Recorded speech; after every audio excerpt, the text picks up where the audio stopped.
بسم اللہ الرحمن الرحیم۔ سرگوشی کے ناظرین السلام علیکم، امید ہے کہ آپ سب ٹھیک ہوں گے۔ ناظرین کرام، موسم گرما ہو، شدید گرمی ہو، آپ کو ٹھنڈا پانے کی ضرورت پیش آ جائے، آپ کو شدید پیاس لگی ہو اور آپ کا فریج خراب ہو جائے تو آپ کیا محسوس کریں گے؟ یقیناً آپ کے ذہن میں ایک بات ضرور آئے گی کہ آپ اسے اگر اٹھا کر باہر پھینک دیں تو وہ بہتر ہے گھر کے اندر رکھنے کے بجائے، کیونکہ جب کوئی چیز اس وقت کام نہیں آتی جب اس کی سخت ضرورت ہو تو پھر انسان اس کے بارے میں ایسا ہی کچھ سوچتا ہے۔ ناظرین کرام، فریج کے حوالے سے آج آپ کو میں بہت ہی دلچسپ بات سنانے والا ہوں، لیکن اس سے پیشتر جو ہمارے دوست اس چینل پہ نئے آئے ہیں ان سے گزارش ہے کہ اسے سبسکرائب کریں، ساتھ لگے گھنٹی کے بٹن کو ضرور دبا دیں تاکہ آپ کو ہماری نئی ویڈیوز براہ راست ملتی رہیں۔ تو ناظرین، بات ہو رہی تھی کہ فریج خراب ہو جائے اور موسم گرما میں آپ کو پیاس کی شدت ہو تو آپ کیا کریں گے۔ تو بات ایسے ہے کہ میں آج ان لوگوں کے بارے میں آپ کو بتانا چاہ رہا ہوں جو فریج رکھنا حرام سمجھتے ہیں،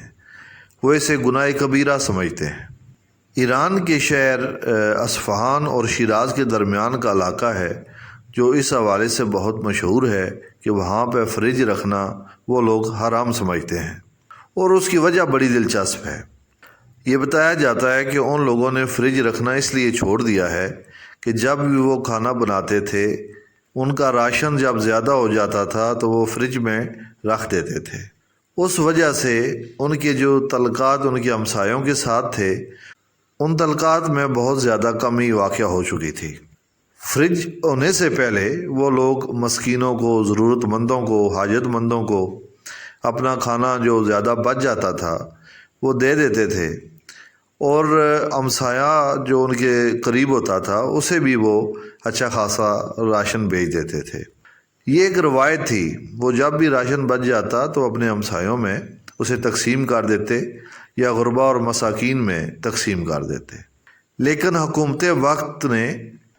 ان کے لیے یہ آسانی پیدا کر دی کہ جس کو بھی فریج یا ٹی وی کی ضرورت ہو یا کوئی بھی الیکٹرانک کی چیز لینا چاہے تو وہ آسان قسطوں پہ لے سکتا ہے۔ اس آفر کے بعد انہوں نے دھڑا دھڑ اس طرح کی چیزیں لینا شروع کر دیں، جس کی وجہ سے ان کے جو اپنے معاشرتی معاملات تھے وہ خراب ہونا شروع ہو گئے۔ جیسا کہ میں نے بتایا ہے کہ ہمسایوں کے ساتھ بھی ان کے تعلقات سرد موری کا شکار ہو چکے تھے۔ ایسی صورتحال کو وہاں کے جو مسجد کے امام تھے انہوں نے بھانپ لیا اور انہوں نے تمام گاؤں کو اکٹھا کر کے اعلان کیا کہ آئندہ ہمارے گاؤں میں فریج رکھنا حرام ہے، اور گاؤں والوں نے ان کی اس آواز پر لبیک کہتے ہوئے فریج رکھنا چھوڑ دیا، بلکہ جن کے پاس بھی فریج موجود تھی انہوں نے اپنے دور دراز کے رشتہ داروں کو وہ گفٹ کر دی تھی۔ اب اس علاقے میں کسی کے پاس بھی کوئی فریج موجود نہیں ہے، لیکن وہ علاقہ خوشحال بھی ہے، صحت مند بھی ہے، اور ان کا حسن معاشرت جو ہے وہ باقی تمام علاقوں سے مختلف بھی ہے، بہت اچھا بھی ہے۔ وہ جب بھی زیادہ کھانا ہو جاتا ہے تو ان کے پاس فریج نہ ہونے کی وجہ سے وہ سب سے پہلے مساکینوں کو، ضرورت مندوں کو اور غریبوں میں تقسیم کرتے ہیں، اور زیادہ ہو تو وہ اپنے ہمسایوں کو پریفر کرتے ہیں۔ ناظرین کرام، اب ہم بقرہ عید منانے جا رہے ہیں، اور جیسا کہ آپ کو پتہ ہے کہ یہ قربانی کی عید ہے۔ اس میں اکثر لوگ گوشت کو ڈمپ کر لیتے ہیں، محفوظ کر لیتے ہیں، اور اس کا جو اصل مقصد ہے، جو فلسفہ ہے، وہ ختم ہو جاتا ہے۔ قربانی سے مراد یہ ہے کہ آپ نے اپنی طرف سے صرف پیسے خرچ نہیں کرنے، بلکہ اپنے فکر، اپنی سوچ، اپنے ارادے اور اپنی خواہشات کی قربانی بھی دینی ہے۔ اس میں یہ عید میں سمجھتا ہوں کہ بالخصوص ان غریب لوگوں کے لیے ہوتی ہے جو سال بھر شاید گوشت نہیں کھا سکتے،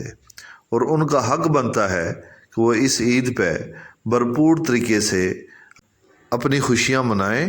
اور ان کو جو حصہ ان کا بنتا ہے پہنچایا جائے۔ اس لیے میری آپ سے گزارش ہے کہ یوں سمجھیں کہ اب فریج آپ کے لیے حرام ہے، اس میں جو بھی جتنا بھی آپ کے پاس گوشت جمع ہوتا ہے وہ آپ ضرور اپنے ارد گرد موجود ضرورت مندوں میں تقسیم کریں، قریبی رشتہ داروں میں تقسیم کریں، ہمسایوں میں تقسیم کریں، اور پھر دیکھیے گا جو عید کی اصل خوشی ہے وہ آپ کو حاصل ہوگی۔ اپنا اور اس چینل کا بہت خیال رکھیے گا۔ Thanks for watching.